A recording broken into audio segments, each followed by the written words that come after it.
মানচিত্র থেকেই বাংলাদেশ মুছে যাবে। আমাদের মতো ছোট্ট একটা দেশ, হ্যাঁ, রেডিয়েশন একবার ছড়িয়ে গেলে আমরা কি করব তখন? একটু থামুন।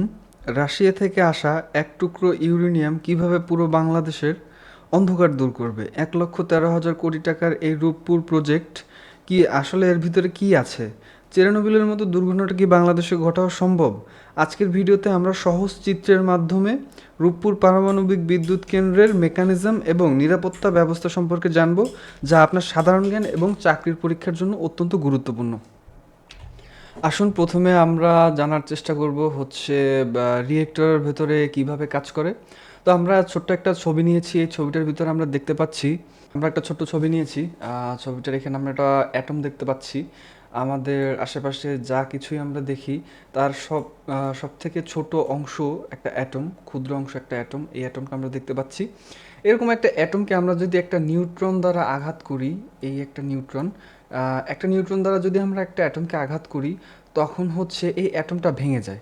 এই অ্যাটমটা ভেঙে যাওয়ার ফলে এখান থেকে আরও ২-৩টা নতুন নতুন নিউট্রন বের হয়। এই একটা বের হয়েছে, এই একটা বের হয়েছে এবং এই একটা বের হয়েছে। ২-৩টা নতুন নিউট্রন বের হয়েছে। এই যে নিউট্রনগুলো নতুন বের হয়েছে, এগুলা গিয়া হচ্ছে আবার নতুন নতুন কিছু পরমাণুতে আঘাত করে। এই যে একটা আঘাত করতেছে, এই একটা আঘাত করতেছে, এই একটা আঘাত করতেছে।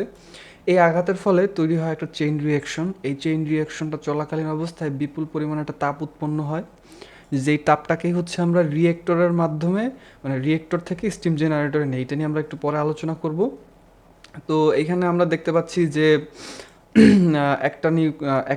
একটা পরমাণু ভেঙে হচ্ছে আপনার, একটা পরমাণু ভেঙে হচ্ছে ৩টা তৈরি হয়, ৩টা থেকে হচ্ছে ৯টা তৈরি হয়, ৯টা থেকে হচ্ছে আবার ২৭টা তৈরি হয়। এটা হচ্ছে জ্যামিতিক হারে বাড়তে থাকে।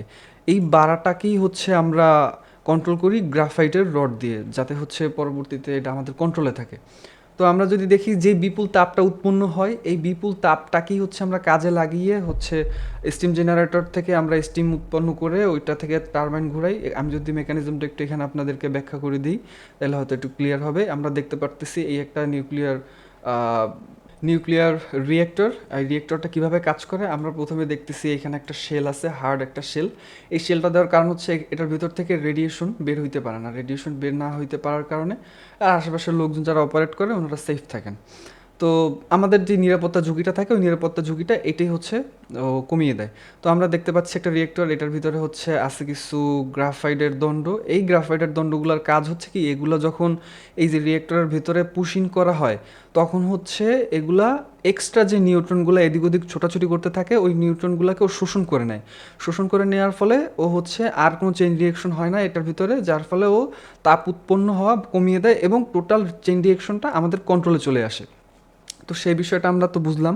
তো যখন তাপ উৎপন্ন হয় তখন কি হয়, প্রচণ্ড তাপ উৎপন্ন হওয়ার ফলে এখান থেকে তাপটা পরিবহন করে আমরা নিয়ে আসি স্টিম জেনারেটরে। এই স্টিম জেনারেটর থেকে বাষ্প উৎপন্ন হয়, প্রচণ্ড চাপে যে বাষ্পটা উৎপন্ন হয়, ওই বাষ্পটা আমরা এইখান থেকে হচ্ছে পাঠিয়ে দিই সরাসরি টারবাইনে। এই টারবাইনটা ঘোরে, টারবাইনের সাথে যুক্ত থাকে জেনারেটর, এখানে হয়তো বা আসেনি ওইটা। এই জেনারেটর থেকে যে বিদ্যুৎটা আমরা পাই, ওই বিদ্যুৎটাই আমাদের জাতীয় গ্রিডে আসবে, ওইখান থেকে আমরা বিদ্যুৎটা পাবো। তো ওই বিদ্যুৎ থেকেই হচ্ছে আমরা আমাদের দৈনন্দিন কাজ করব। তো আর এক্সট্রা যে স্টিমটা থাকে, এই যে এটার ভিতরে হচ্ছে একটা কুলিং সিস্টেম আছে। এই কুলিং সিস্টেমটা হচ্ছে আমাদের, এই যে আমরা দেখতে পাচ্ছি বাইরে থেকে ঠান্ডা পানি এটার ভিতরে দেয়া হয়, এখান থেকে হচ্ছে এই কুলিং চেম্বারটা কাজ করে এবং পুনরায় আবার ওই বাষ্পগুলোই আবার চেম্বারের ভিতরে চলে যায়। তো আমরা দেখলাম যে কত সহজে একটা ডায়াগ্রাম আঁকলাম, সহজে ডায়াগ্রাম এঁকে আমরা দেখলাম যে কত সহজে হচ্ছে রিয়েক্টরের মেকানিজমটা বোঝা যায়। আশা করি আপনাদের এটা কাজে দিবে, কারণ আমাদের বিভিন্ন সরকারি চাকরির পরীক্ষায় এগুলো আসে। তো আমরা যদি দেখি এখানে হচ্ছে যেই রিয়েক্টরটা ব্যবহার করা হয়েছে, এটা রাশিয়ার VVR-1200 রিয়েক্টর। এটা সর্বাধুনিক রিয়েক্টর। এই রিয়েক্টরটা হচ্ছে আপনার অন্য 5 স্তরের সিকিউরিটি সিস্টেম আছে, যেটা থেকে হচ্ছে খুব সহজেই রেডিয়েশন বাইরে বেরোতে পারবে না। ইভেন আপনি যদি এটা থেকে হচ্ছে পারমাণবিক যে রেডিয়েশন, ওটা তো বের হবেই না। আপনি যদি এখানে বিমান হামলাও করেন, এটার যে 2 মিটার পুরো কংক্রিটের দেয়াল, ওই বিমান হামলার মতো কঠিন হামলাও ও সহ্য করে নিতে পারবে। এই ক্ষমতা ওর আছে।